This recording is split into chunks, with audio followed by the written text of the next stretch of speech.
Down here, the fish grow teeth too big to fit their own mouths.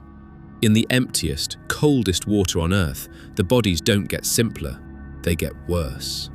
Your flashlight buys you 10 feet, and everything past that edge saw you coming. Jaws that unhinge, eyes built to drink the dark, skin that makes its own light.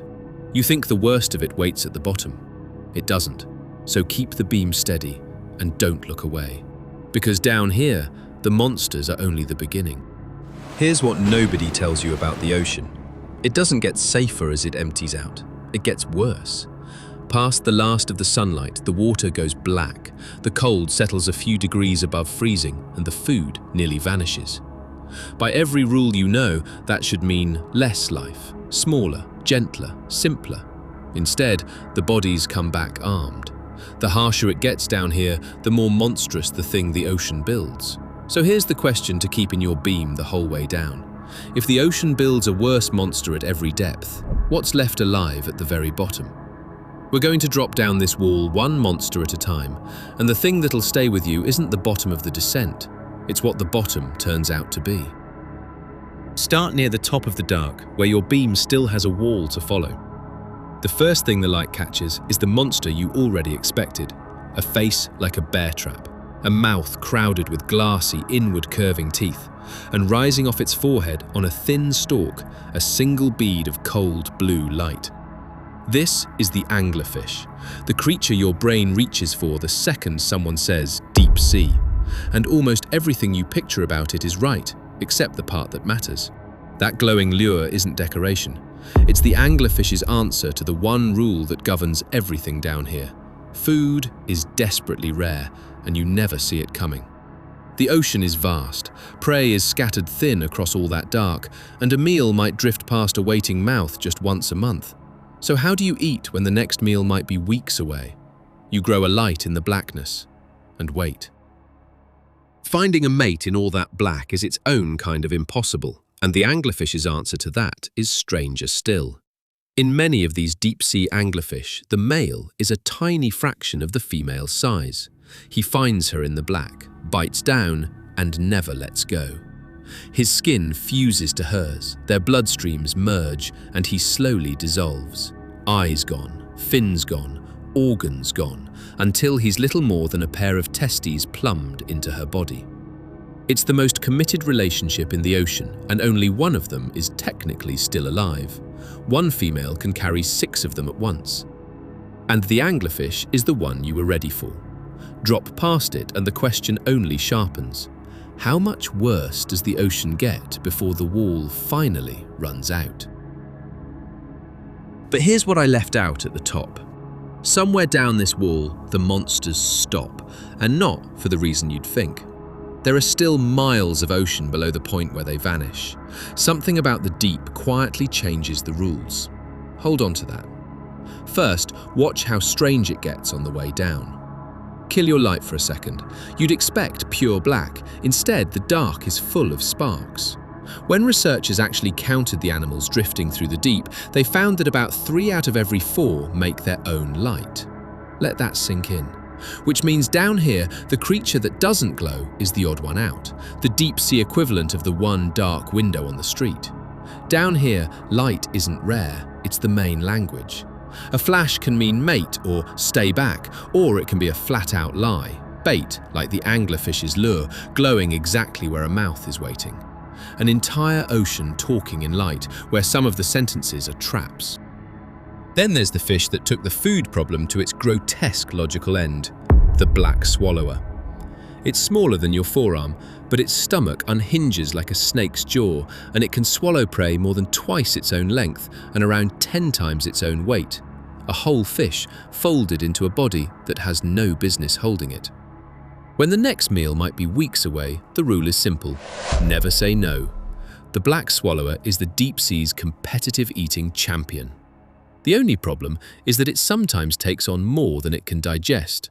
The meal rots, the gas floats the bloated fish all the way to the surface, and that's how most of the ones we've ever found turned up. A champion that occasionally dies of winning.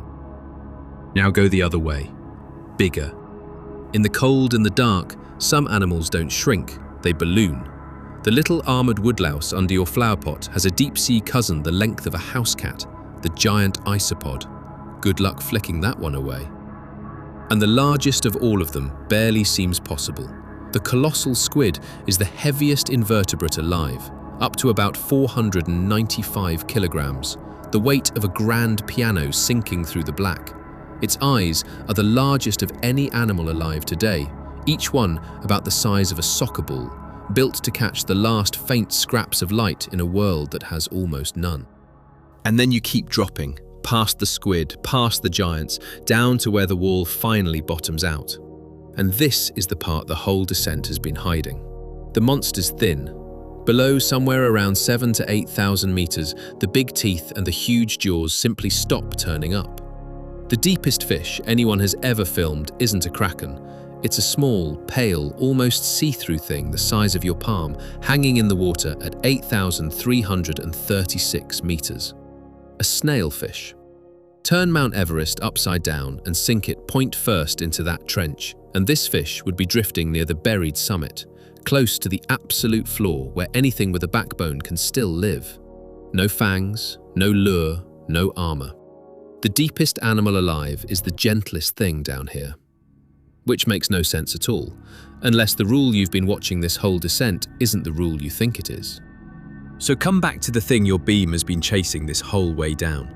What's actually waiting at the floor? You found it, and it's soft.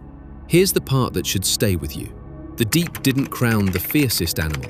It didn't reward the biggest teeth or the widest jaws. At the very bottom, it rewarded the one that stopped fighting. The animal that quit trying to be armored and powerful, let its body go soft and gelatinous, and slipped into the one place nothing else could follow. In almost any other story, we'd call that giving up.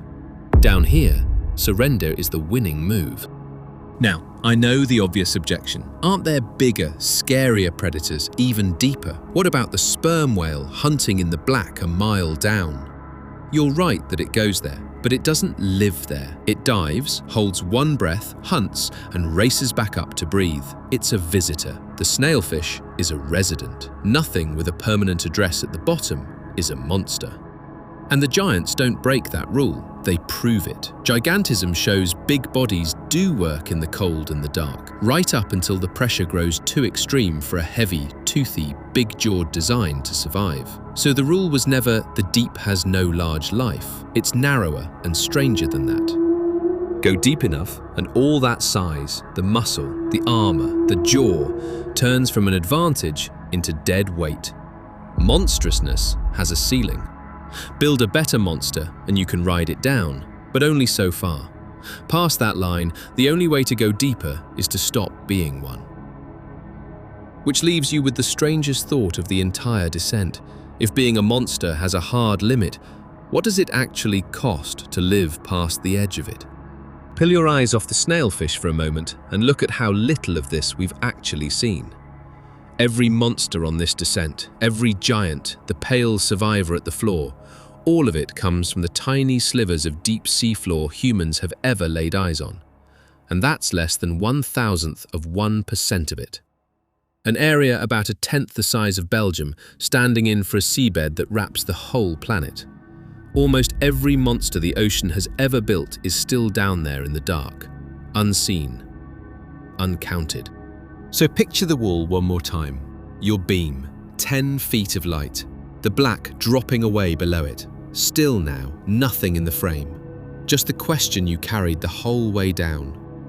If the ocean builds a worse monster at every depth, what's left alive at the very bottom, where even the monsters can't go? And if you want to meet the one hunter that goes down into that dark and wins, that's next. The colossal squid grew the largest eyes of any living animal just to see this predator coming. Watch how the sperm whale hunts in the black. The deepest animal alive has no fangs, no lure, no armor. It just stopped trying to be a monster and went where the monsters couldn't follow.